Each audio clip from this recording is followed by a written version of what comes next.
The morning Vrana of the Ironfold clans rode into Callow Reach. The frost had not yet lifted from the eaves, and the town held its breath the way frontier towns do when something large and green and armor-plated arrives before breakfast. She was not the biggest orc Edsel Marsh had ever seen, but she carried herself as though size were beside the point. Her traveling leathers were oiled and dark, her tusks banded with a thin line of copper, and across her back she carried a wrapped bundle long enough to be a sword and treated with the careful distance people reserve for things that are either very precious or very dangerous. She ducked the lintel of his shop without breaking stride, set the bundle on his workbench, and unwrapped it with the unhurried certainty of someone who has done this many times and found the result disappointing every time. "My apprentices say it cannot be done," she said. "I have tried 2 other smiths in this valley. I am told you are the last." Edsel looked at the blade. It was a ceremonial short sword, orc forged, old, 3 generations old at the least, he thought, maybe 4. The steel was layered in a pattern he did not see often, fine work from a tradition that had mostly moved on to heavier methods. And across the flat of the blade, running from just above the guard to within a hand's width of the tip, there was a crack. Not a chip, not a scratch, a crack, following the grain of the layering, invisible until the light caught it from exactly the right angle. Whoever had found it had sharp eyes. "How long has it been cracked?" he asked. "We do not know. It was my grandmother's grandmother's blade. We found it when we began preparing it for the vault ceremony." He turned it once in his hands. He did not hurry. He looked at the layering along the spine, ran his thumb very lightly along the flat without touching the edge, and held it up so the gray morning light came through the single window and lay along the steel. "Come back in 3 days," he said. Vrana looked at him steadily. "My apprentices say the crack has propagated too far into the body of the blade. That to attempt a repair is to risk destroying the steel entirely." "Your apprentices may be right," Edsel said. He set the blade down with the same care she had used. "Come back in 3 days." She studied him for a moment the way a person studies a lock they are not certain contains anything worth opening. Then she nodded, once, and walked out. He did not watch her go. He had already pulled his magnifying glass from the drawer. The second day, she came back. She had not intended to. She had letters to write, clan business to attend to, 2 armories farther up the valley road that were expecting her before the week was out. She told herself she was simply passing the shop on the way to the farrier's, and that the sound of the small hammer, a sound quite different from anything she was used to hearing from a forge, was simply curious enough to slow her steps. She stood in the doorway for a long time before he noticed her, and by then she had already seen enough to understand that she was going to stay.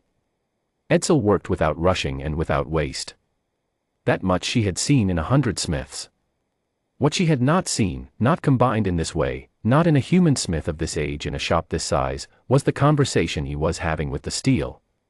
She could not have explained it to her apprentices in words they would have found useful, but she recognized it the way a master carpenter recognizes the grain reading of another master. He was not fighting the crack. He was following it, learning it, asking it where it wanted to go and where it absolutely would not. His hammer taps were not corrections. They were questions. He glanced up once, saw her in the doorway, and said nothing. He turned back to the blade. She came in and sat on the stool by the cold second forge without being invited. He did not comment on this either. For 2 hours she watched him work, and in that time he paused 3 times, once to add a precise quantity of flux she had not seen used in that application before, once to return the blade to the coals at a moment she would not have chosen but that she found, in retrospect, she could not have argued with, and once simply to hold the steel and wait. She found the waiting the most instructive of the 3. "Where did you learn that flux application?" she asked, when he paused to drink from a cup of cold tea that had been cold for some time. "My wife," he said. "She was a glassworker. She used a similar compound for crack filling in old church windows. I spent 15 years arguing with her that it would not transfer. She spent 15 years being right." Vrana was quiet for a moment. "She taught you to read the crack. She taught me to stop being afraid of it." He looked at the cup, decided against the cold tea, and set it down. "There is soup on the stove, if you have not eaten." She had not eaten.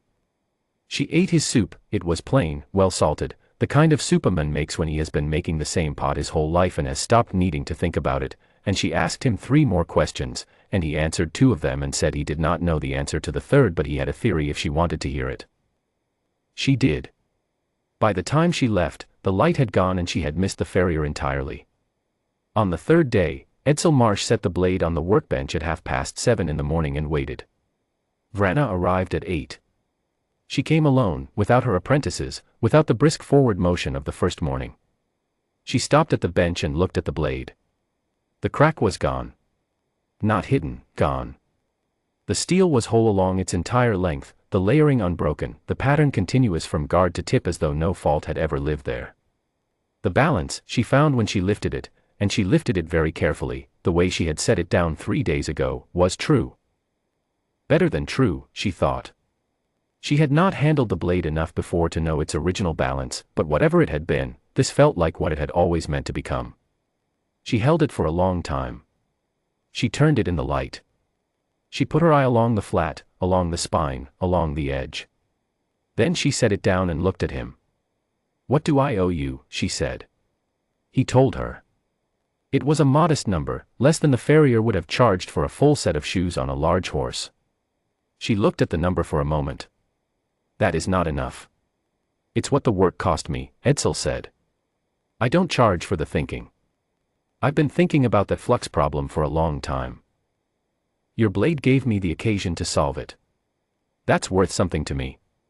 Vrana reached into her coat and placed on the bench, beside the blade, a sum that was considerably more than he had named. He looked at it but did not move to correct her. Some arguments, his wife had taught him, are better received gracefully. "I would like to ask you something," Vrana said. "You can ask. I have been a weaponsmith for 31 years.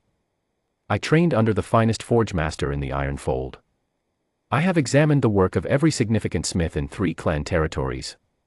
She looked at the blade, and then at him. "I have not seen that crack-following method before. Not in steel.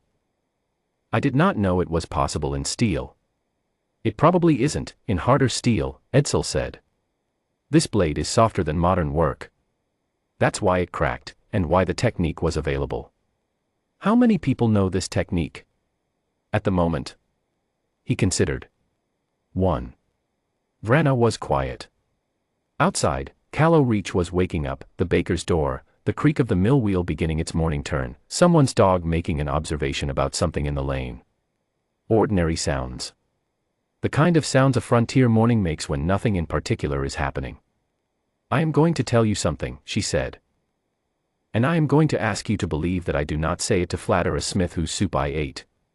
All right. I have a formal function in the Ironfold clans. It is not a glamorous one. I examine work, I render verdicts, I settle disputes about quality and authenticity. My word on a blade carries weight in the clan courts." She paused. "When I return from this valley, I am going to report what I saw in this shop. I am going to name it accurately." Edsel waited. "I am going to say that the finest blade work I have examined in 11 years of circuit inspections was done by a human smith in a one-room forge in Callow Reach, with cold tea and a flux compound from the glassworking tradition." She picked up the ceremonial blade and wrapped it again with the same care she had used to unwrap it. "I expect you will have visitors." He looked at her steadily. "I am not set up for large commissions." "No," she agreed. "You will need to think about that." She tucked the wrapped blade under her arm. "I will also tell them, when they ask, and they will ask, that I have arranged to return in spring for 1 season." He blinked. "To inspect." "To learn," she said. "The crack-following method. I would like to understand it properly before I am too old to do anything with it." A pause. "If that is agreeable to you." Edsel looked around his shop, the cold second forge, the stool where she had sat, the cup of cold tea he still had not emptied. Outside, the mill wheel turned. The dog had finished its observation and gone back to sleep. "The stool is not comfortable," he said. "I'll put a better one in before spring." Vrana of the Ironfold clans, 31 years a weaponsmith, master examiner of 3 clan territories, tucked her grandmother's blade more firmly under her arm and walked to the door. "The soup was good," she said. "I will bring better tea." She was gone before he could answer, her boots quiet on the frost-stiffened lane. Edsel stood at his workbench for a moment, Then he pulled out his order book, a thin, tired-looking thing that had not had much to do lately, and found the next blank page. He wrote the date at the top. Below it, in his careful, unhurried hand, he wrote, Spring, 1 stool. 1 cord of oak. Stock for the second forge. He looked at the page for a moment. Then he turned to the stove, poured the cold tea down the drain, and put the kettle on for a fresh pot. The mill wheel turned. The baker's smoke rose straight in the cold still air. In the lane, someone's boots crunched frost going somewhere with purpose. Edsel Marsh opened his order book to a new page and began to write.